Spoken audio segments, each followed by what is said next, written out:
Hello everyone, in this video I will show you how to delete Telegram downloaded videos, right? So it's really easy. For example, I will just go to any of my channel here and let's say I just download this video or this photo or whichever it is, right? So this is the video which I have downloaded, right? And until and unless if I don't click on the three dots and click on save to gallery, it will not save into my normal gallery, right?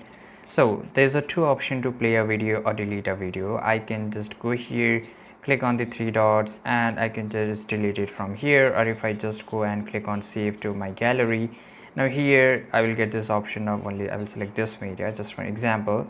Now this video has been saved to my gallery, right?